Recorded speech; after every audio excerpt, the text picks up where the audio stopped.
karena keterbatasan keuangan yang sudah terdaftar di P3K di pusat tapi tidak lulus, ini judulnya sesuai dengan peraturan yang ada, namanya paruh waktu.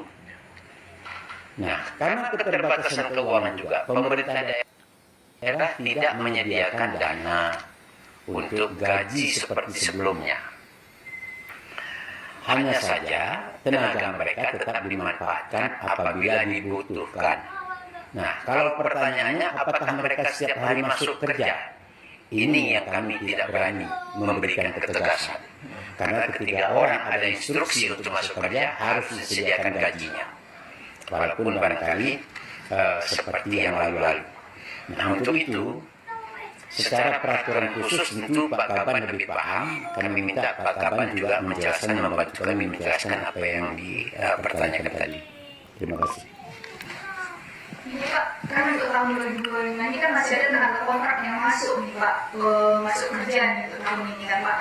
Itu atau yang dia sengaja hadir karena ada di database, itu bagaimana tuh nanti Pak? Karena belum ada himbauan dari pemerintah daerah sendiri. Sudah, himbauan sudah ada, langsung dari BKPSDM dengan dasar peraturan pemerintah nomor 20. Ya. Kalau Undang-Undang nomor 20 tahun 2000.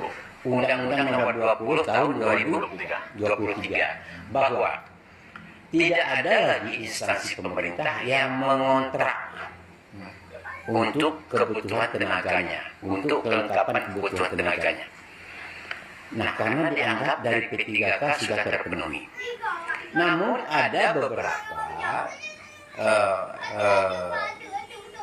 kerja yang dibebankan kepada orang lain yang harus memang kita kontrak, dan itu tentu sudah menjadi perhitungan atau dihitung atau dihimpun oleh masing-masing instansi. Contoh, sopir, tenaga sopir, tenaga jaga malam, tenaga cleaning service, dan tenaga pramusaji. Nah, kalau ini memang tidak bisa kita bilang tidak ada dananya, karena pekerjaan ini memang selayaknya diberikan kepada orang lain selain dari ASN. Itu kami kira yang penjelasan dari kami. Tenaga kontrak yang bisa dibilang kayak di pelayanan masyarakat kan ada yang masuk juga nih Pak.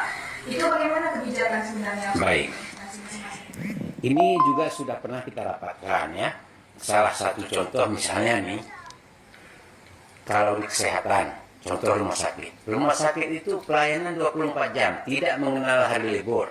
Ya, 24 jam itu setahu kami dibagi 3 shift dengan beban kerja 8 jam, dengan waktu kerja 8 jam per orang, dan tidak